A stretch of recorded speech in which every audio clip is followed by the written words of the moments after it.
ቅዱሴ ሄሉን ከቤት አባረራት። ፋሲካም ለካሌብ ሁሉንም ነገር ተናገረች። ሳምሪንም ለምንድነው ሚስጥሬን ያጋለጥሽው? ሚስጥሬን ባካፍልሽ እንዴት ነው እንደዚህ የምታደርጊኝ?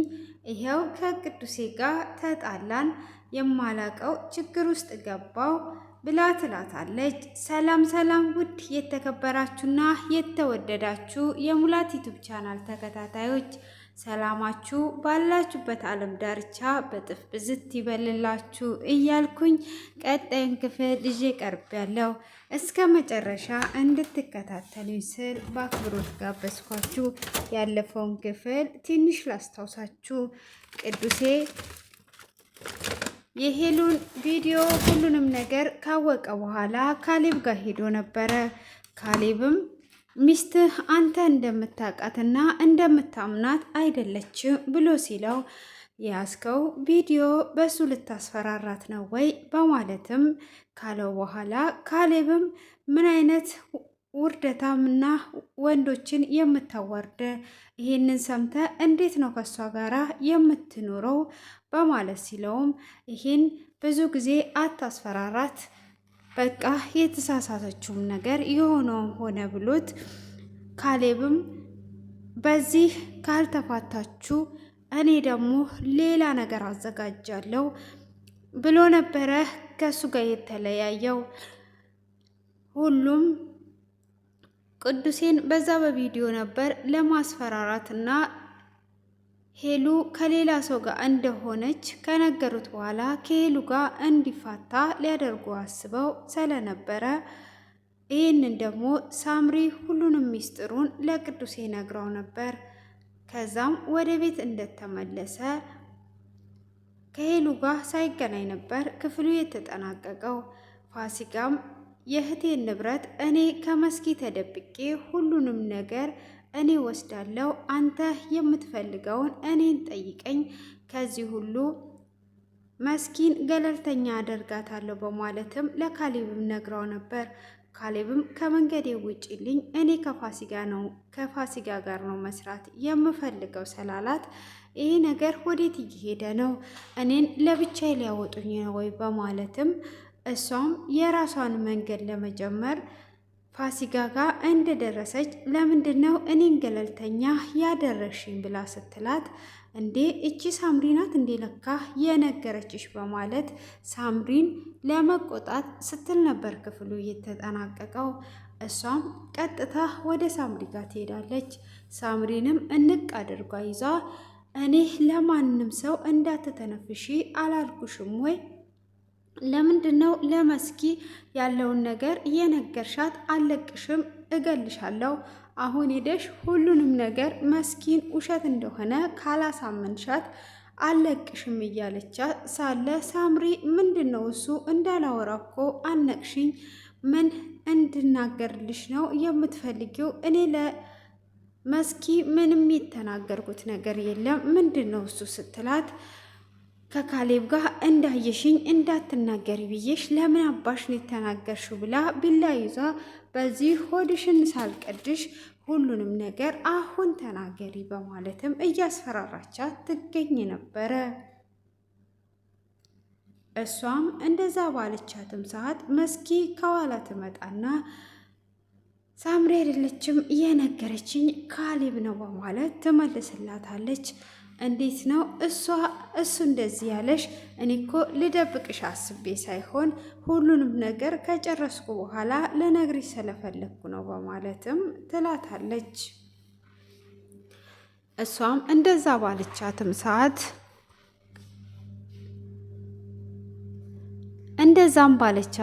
እሺ በቃ ነይ ውስጥ ላይ ሁሉንም ነገር እነግርሻለሁ፣ እኔና አንቺ ሰላም አውርደን አብረን መስራት አለብን በማለት ፋሲካ ትላታለች። እሺ በቃ ክስቴ ነይ ሰላም እናወርዳለን ብለው ወደ ውስጥ ይገባሉ። እሷም እኔ እኮ ልደብቅሽ አስቤ አይደለም፣ ሁሉንም ነገር ከጨረስኩኝ በኋላ ላሳውቅሽ ስለፈለግኩኝ ነው በማለትም ታሳምናታለች። እሺ በቃ አሁን ለቅዱሴ ሄጄ ስለ ቪዲዮ ልንገረው በማለት መስኪ ወደ ውስጥ ትገባለች። ወደ ውስጥም ከገባች በኋላ ለቅዱሴ ያለውን ነገር እነግረዋለሁ ብላ ወደ ውስጥ ትገባለች። ቅዱሴም ሄሉን እንዳገኛት ሄሉን እንዴት ነው ይሄንን የምትደብቂኝ? እንዴት ነው ብቻሽን ሁሉ እየተሸከምሽው? እኔ ከሁሉም ነገር ያመመኝ ለምን ደበቅሽኝ? ባትደብቂኝ ሁሉንም ነገር ብታሳውቂ ኖሮ እያለ እየተቆጣት ነበረ። እሱም መስኪ ከቤቱ ከበሩ ስር ሆና እያዳመጠች በይ አሁን ውጭልኝ፣ እኔ ስለ ቪዲዮ ሁሉንም ነገር ሰምቻለሁ ብሎ ሲላት እንዴ ስለ ቪዲዮ እንዴት ሰማህ? ወድጄ አይደለም በማለትም ብታስረዳውም እኔ ሌላው ሳይሆን ስለዋሸሽ ነው። አሁን ከቤቱ ውጭልኝ፣ እኔ ብቻዬን መሆን እፈልጋለሁ ብሎ ይላታል። እሷም እሺ በማለትም ትወጣለታለች። በዛኑ ሰዓት ፋሲካ መስኪ ትገባና አንተ እዚህ ቁጭ ብለሃል፣ ሚስትህ ከሌላ ወንድ ጋር ናት ያለችው፣ አንተ ስለ ሚስትህ ምንም አታውቅም፣ አንተን ሴቶቹ ብቻ ሳይሆን ወንዶቹም ይመኙሃል። ስለዚህ አንተ ለምንድን ነው ከማትረባ ሴት ጋር የሆንከው? እሷ በአንተ ላይ እየዘመተች ብላ ትለዋለች። ስለ ቪዲዮ ከሆነ ሁሉንም አውቄያለሁ፣ አትልፊ። እኔንና ሄሉን ለማጣላት ብለሽ የምታደርጊውን አቁሚ፣ እኔና እሷ መቼም አንጣላም ብሎ ይላታል። እሷም ስትነካካው ዞር በይልኝ፣ ውጭልኝ በማለትም ገፍትሮ ያወጣታል። እሷም አሁን ሄሉ ያለችበትን ታውቃለህ ወይ? እሷ ያለችው እኮ ከወንድ ጋር ነው።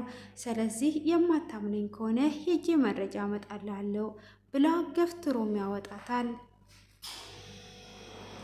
እሷም እሺ በማለት ከወጣችም በኋላ እንዴት ነው ይህንን አይቶ ዝም ያለው በማለት ለአክስትየዋ ትነግራታለች። ቅዱሴ ሁሉንም ነገር አውቋል። እንዴት ዝም እንዳለ በጣም ገርሞኛል። ሚስቱ ቺት አድርጓበት ምንም አልመሰለውም በማለትም ትናገራለች። እሷም እንዴት ነው እንደዚህ ዝም ያለው በማለትም ስትናገር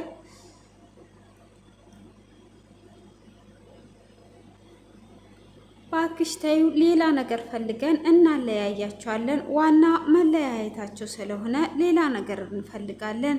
እንዴት ግን ምን አይነት ሰው ቢሆን ነው ሚስቱ ቺት አድርጓበት አብሮ ለመኖር ምንም ነገር ያልመሰለው በማለትም እየተናደዱ ሌላ ነገር እንፈልግና እናፋታቸዋለን። የጀመርነውን ትግላችን ወደ ኋላ አንልም ወደፊት ነው እንጂ በማለትም እነሱም በዚህ አይነት ሁኔታ ውስጥ ይገኛሉ።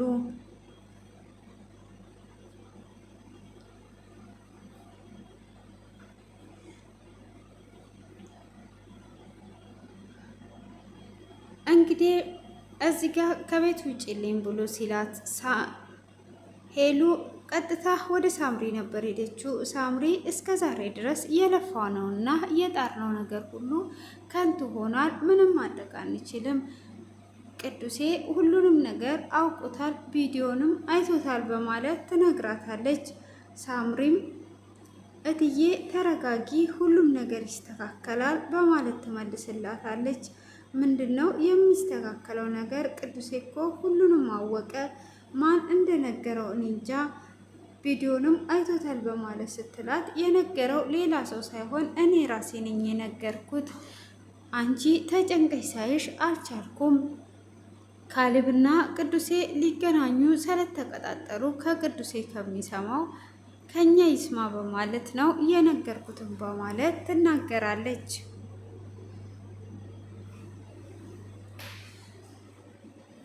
እሷም እንደዛ ብላ በነገረቻት ሰዓት እንዴት ነው ሚስጥሬን ለአንቺ አሳልፌ ብነግርሽ እንዴት ሚስጥሬን አሳልፈሽ ትሰጭኛለሽ? እንዴት ቢሆን ነው እንደዚህ አሳልፈሽ የምትሰጭኝ? በማለትም ስትላት እትዬ እኔ እኮ አንድ ላይ እንድትኖሩና አንድ እንድትሆኑ ነው ይሄንን ደግሞ ለቅዱሴ የነገርኩት ከሱ ከሚሰማ ብዬ ነው ስትል በቃ ሚስጥሬን ለአንቺ ባካፍልሽ ነገሮቼን አበላሸሽ በማለትም በመናደድ ካሌብን አግኝቼ ለአንዴና ለመጨረሻ እናገረዋለሁ በማለትም ወደ ካሌብ ጋር ትሄዳለች። እንግዲህ አሁን ላይ ፋሲካም ሆነ መስኪ ከህይወት ከትዳሯና ከንብረቷ ለማፈናቀል እየለፉ ይገኛሉ።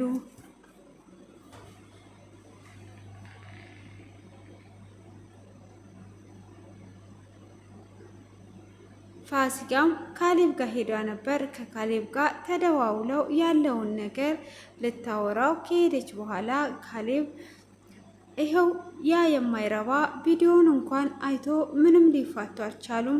ግን ትግላችን የማይቀር ነገር ነው። ትልቅ ሚስጥር አለ እሱ ሄሉ የማታውቀው። ስለዚህ ይህንን ነገር አሁን እነግርሃለሁ።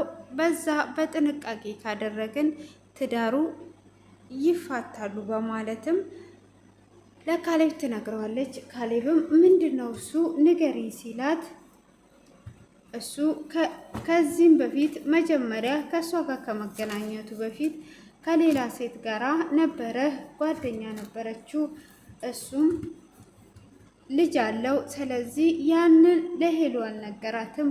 ሄሉ ይሄንን በሰማይ ሰዓት ከቅዱሴ ይለያያሉ። ስለዚህ በዚህ አይነት ሁኔታ መስራት እንችላለን በማለትም ትናገረዋለች። እሱም እንደዛ ከሆነማ ይሄ ጥሩ እቅድ ነው። ስለዚህ እናስተካክላለን፣ በዚህ አይነት መሰረት እንሰራለን በማለትም ይስማማሉ። እሱም ይሄንን ሚስጥር ካወቀ በኋላ በጣም ደስ ብሎት እንዴት ባለጌ ቢሆን ነው ስሙ ብቻ ነው ቅዱስ በማለትም ይላል። ይሄ ማለት ከሄሉ በፊት ሄሉን ሳያገኛት ትዳር የነበረው ነው። በመቀጠልም እንግዲህ ሄሉ ቅዱሴ ካሌብን ለማግኘት እየሄደች እያለ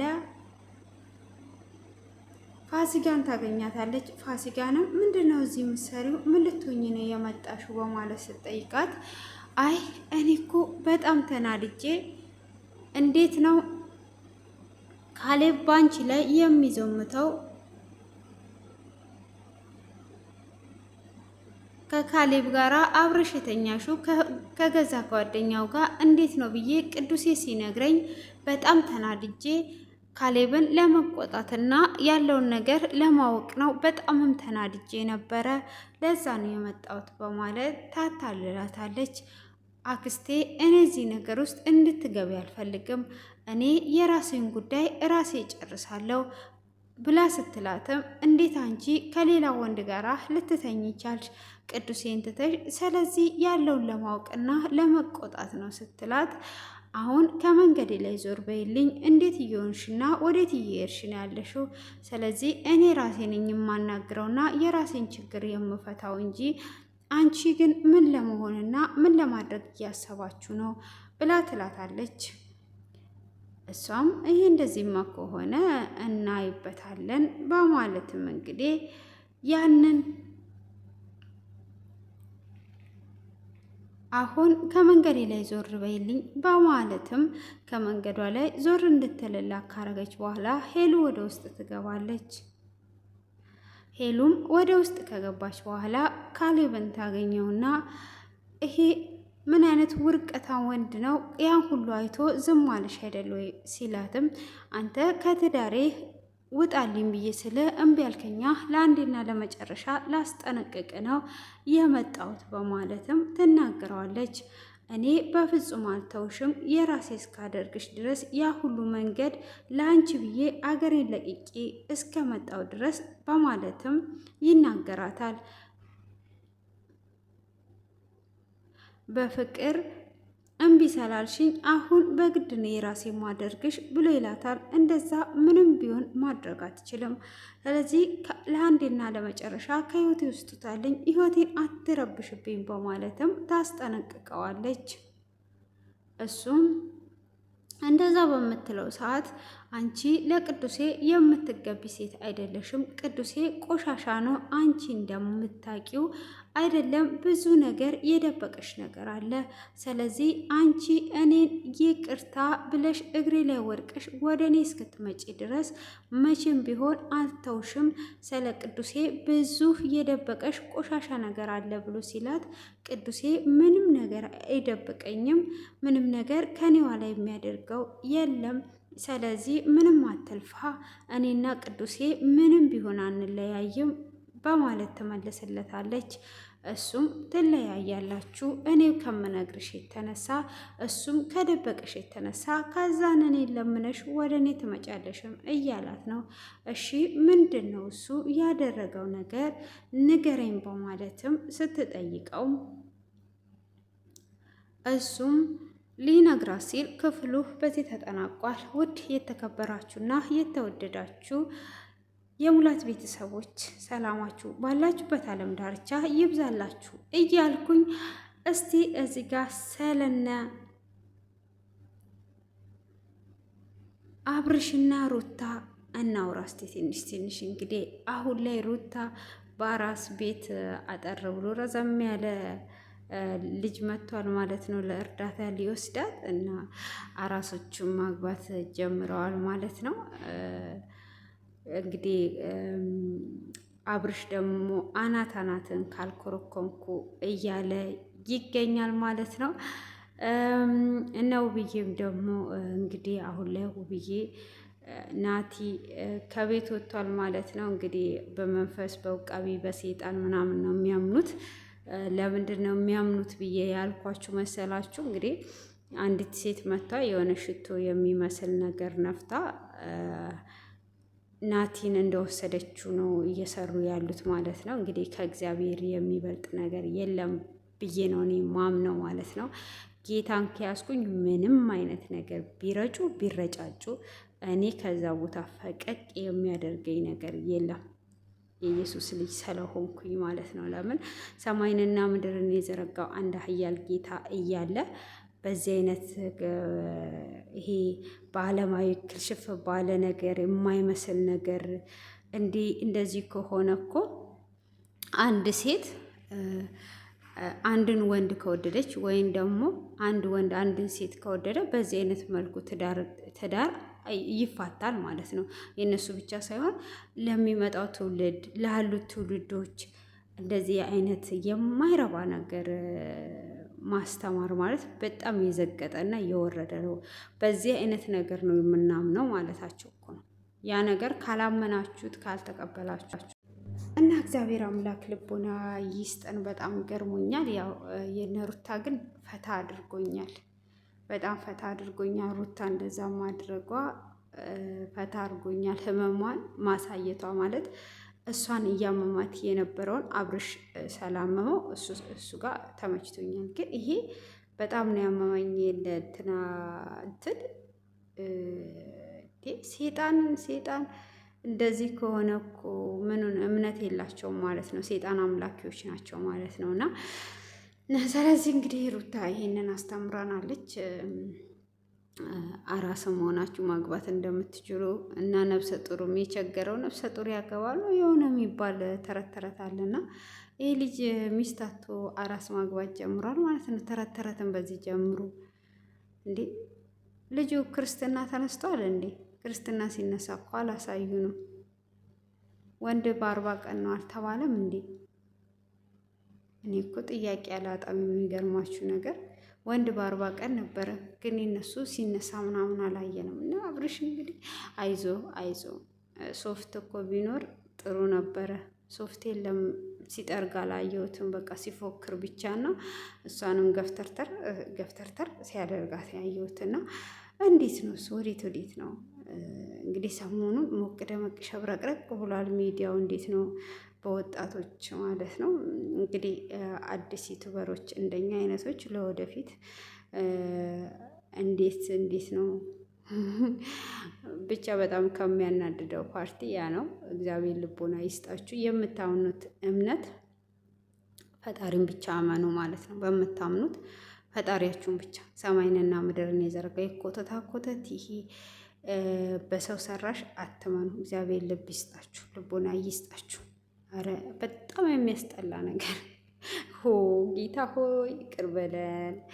እና ውድ የተከበራችሁና የተወደዳችሁ የእኔ ቤተሰቦች እስቲ ስለዚህ ድራማም ደግሞ ያላችሁን ነገር አስተያየታችሁን ኮሜንት ላይ እንድታስቀምጡልኝ ስል በትህትና ጠይቃችኋለሁ። ስለነው ብዬም እንግዲህ ያያችሁት ነገር ምን ተማራችሁ ከነሱ? ስለነ ሩታም አዲስ ደግሞ እንግዲህ ናቲ ወደ ኢትዮጵያ ገብቷል። አሁን ላይ ሄሉና ናቲ ደስ የሚል ጊዜ እያሳለፉ ነው። እነሱ በጣም ደስ ይላል፣ ትዝታን ይቀሰቅሳል ማለት ነው። እንግዲህ አጋጣሚ ፍቅረኛሞች የተለያያችሁ ብዙ መንገድ ተጉዛችሁ ለትዳር አስባችሁ ሳትደርሱት ቅንጥስ ያለባችሁ አይዟችሁ። እንግዲህ በጣም ነው የሚከብደው እና ይህን እላቸዋለሁ ስለነበረን እና እስከዚህ ሰዓት በትዕግስትም ስለተከታተላችሁ ሁልጊዜም ደግሞ በትዕግስት ስለምትከታተሉና ሰብና ላይክ እያደረጋችሁ ኮሜንት አስተያየታችሁን እያስቀመጣችሁ እያበረታታችሁኝ ስለሆነም ከልብ እያመሰገንኩኝ በአዲስና ጠቃሚ በሆነ ቪዲዮ እስክንገናኝ ድረስ መልካም ቆይታ። እግዚአብሔር ጥበቃና ምሕረት ቸርነት ከእናንተ ጋር ይሁን፣ ከኛ ጋር ይሁን። ያለንበትን አገር ኢትዮጵያ ሀገራችንን ሙሉ ዓለሙን እግዚአብሔር አምላክ ሰላምንና ፍቅርን ያብዛልን እላችኋለሁ ማለት ነው። ውድ ቤተሰቦቼ ባይ ባይ፣ ተባረኩ።